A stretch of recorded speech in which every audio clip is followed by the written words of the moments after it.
শুভ সকাল আমার প্রিয় বন্ধুরা, তোমরা যে যেখান দিয়ে আমার ভিডিওটি দেখছো, আশা করি তোমরা সকলেই ভালো আছো। আর আমিও তোমাদের ভালোবাসায় অনেক অনেক অনেক ভালো আছি। আজকে অনেক দিন পর আমি তোমাদেরকে ভিডিও দিচ্ছি, কারণ এই কয়েকদিন না শরীরটা খারাপ ছিল। আর শরীর খারাপের কথা রোজ রোজ কি বলবো, সেই জন্য না আর ভিডিও দিতে পারিনি। অনেকগুলো ভিডিও করেছি, হাফ করে আর করা হয়নি। ধরো রান্নাটুক করেছি, খাওয়াটুক দেখাইনি। এবার 1-2 মিনিটের ভিডিও কি দেবো বলো তো। যাই হোক, এখন বাজে সকাল 7টা। বাসনগুলো কলপারে বের করে রেখে কলটা খুলে দিয়েছি যাতে ভিজে যাক। আর এইদিকে হচ্ছে গিয়ে উঠোনটাকে ঝাড় দিয়ে নিয়েছি, যেটা আমাদের প্রত্যেক দিনের কাজ সেটা। আর যে পরিমাণে গরম পড়েছে, সবার শরীরই খারাপ হয়ে যাচ্ছে, সবারই শরীরটা কষে যাচ্ছে, নানান রকমের প্রবলেম দেখা দিচ্ছে। তো যাই হোক, এইদিকে দেখো তোমাদের সাথে কথা বলতে বলতে উঠোনটাকে ঝাড় দিয়ে দিলাম। এবার দুয়ারটাকে ধুয়ে নেব জল দিয়ে, যেটা আমাদের প্রত্যেকটা গৃহস্থর বাড়িতেই ঘুম দিয়ে উঠে আশিবাসি কাজকর্ম সেরে দুয়ারে জল তো দিতেই হবে না।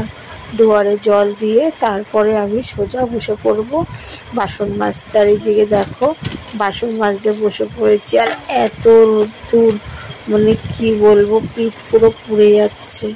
আর আমার কলপারে প্রচণ্ড রোদ্দুর পরে, রোদ্দুর ওঠার থেকে রোদ্দুর পরে যে ভোরবেলা উঠে কাজ করে নেব সেটুকুর উপায় নেই। আর দেখো কত বাসন বেরিয়ে গেছে।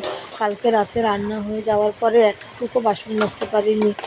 আমাদের যেহেতু জল ধরে রাখতে হয়, জল ধরে রেখেছিলাম, সবাই স্নান করে ওটাকে শেষ করে দিয়েছে, সেই জন্য আর কি বাসন মাজা হয়নি বলে এত বাসন বেরিয়ে গেছে। তো সমস্ত কাজ বাজ কমপ্লিট করে নিয়েছি আশিবাসি, শুধু জামা কাপড়গুলো ভেজানো আছে। আর এইদিকে বানিয়ে নিয়েছি চা। এখন চাটা খেয়ে নেব, চা খেয়ে তারপরে যাব জামা কাপড় কাচতে। তো যাই হোক, ওদিকে জামা কাপড় কেচে নিয়েছি আর নাইটিটা ছেড়ে নিয়েছি না, কারণ হচ্ছে নাইটির মধ্যে না চাপ পড়ে গেছিলো, সেই জন্য নাইটিটা একবারে খুলে ভিজিয়ে নিয়েছি। আর এইদিকে দেখো জামা কাপড়গুলো কেচে নিচ্ছি, অনেক জামা কাপড় ভেজানো। তোমাদের দাদা ভাইয়ের কাজের জামা প্যান্ট, তারপর ছেলে মেয়ের আগে কেচে বাড়িতে মেলে দিয়েছি। আর এইগুলো মেলে বাগানে চলে যাব, তাহলে এইগুলো না কিছু শোকাবে না। তো যাই হোক, এইদিকে দেখো জামা প্যান্টগুলো কেচে নিচ্ছি, কেচে কুচে আর একটু দোকানে যাবো আর কি। দোকানে গিয়ে তেল, ডাল, চাল, বিস্কুট, চিনি সমস্ত কিছুটাই আনতে হবে। আর আজকে অনেকটাই বেলা হয়ে গেছে, এখন বাজে 12টা। আজকে না রান্না বান্না তেমন হয়ে গেছে। আর এখানে টক ডাল করবো, ডাল, আলু সেদ্ধ, পটল ভাজা। আর কি আমি ছেলে পটল ভাজা আলু সেদ্ধ খেয়ে নেবো, আর ছেলের জন্য টক ডাল, আলু ভাজা, আলু কেটে রেখেছি। তো যাই হোক, সমস্ত কাজ বাজ কমপ্লিট করে একবারে দুপুরবেলা খেতে বসে পড়েছি। সেই দুপুরে খাওয়া দাওয়া করার পরে আর তোমাদের সামনে আসা হয়নি। এখন বাজে 8:30।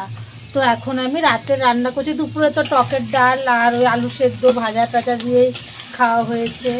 তো এত গরম পড়েছে, গাটা ধুলাম, ধুয়ে সেই একই অবস্থা, গায়ের থেকে ঘামই সরছে না। তো যাই হোক, এদিকে দেখো আলু ভেজে নিচ্ছি, পটল আলু রান্না হবে। এই যে আলু ভেজে নিচ্ছি, আর এইখানে আদা বাটবো, লঙ্কা কেটে নিয়েছি। আর এই যে এখানে পটলও ভেজে নিয়ে ভাত বসিয়ে দিয়েছি হাঁড়িতে। আর এদিকে সকাল থেকে ভাবছিলাম চাদরটাকে চেঞ্জ করব, তো সকাল দিয়ে আর চেঞ্জ করিনি। তো এখন চাদরটাকেও চেঞ্জ করে নিলাম।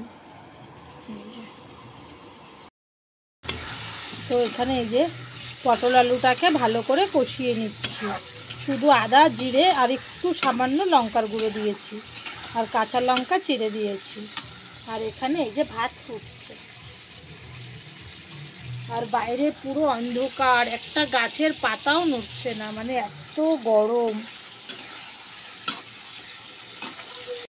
তো রান্না বান্না কমপ্লিট করে নিয়েছি, এখন বাজে 10টা। তো এখন আমরা রাতের খাবার খেয়ে নেব। এই যে এখানে গরম গরম ভাত বেড়ে নিচ্ছি, ভাত আর দুপুরে টক ডাল আছে, আর এই পটল আলুর ঝোল। তো আর রাত্রিবেলা এখন এটা দিয়েই খাওয়া দাওয়া করে নেব। আর এখন খাওয়া দাওয়া করে সমস্ত কাজ বাজ কমপ্লিট করে নিয়েছি, নেওয়ার পরে বিছনাও করে রেখে দিয়েছি, দিয়ে এখন এই যে সেলাইতে বসেছি। এখন বাজে 10:30। এখন 1 ঘন্টা সেলাই করব, কারণ এই মালটা কালকে সকাল 12টা-1টার মধ্যেই দিতে হবে। মানে এখন এই মালটা কিছুটা করে রাখলে না সকালবেলার চাপটা একটু কম হবে। কালকে ঘুম দিয়ে উঠেও সেলাইতে বসতে হবে, যেহেতু মালটা 12টার সময় দিতে হবে। জানি না, সকালে প্রচুর কাজ। তো যাই হোক, এইদিকে দেখো মালটাও কিছুটা এগিয়ে রাখছি। তো আজকের মতন ভিডিওটি এই পর্যন্ত। কেমন লাগলো অবশ্যই কমেন্ট করে জানিও। সবাইকে গুড নাইট।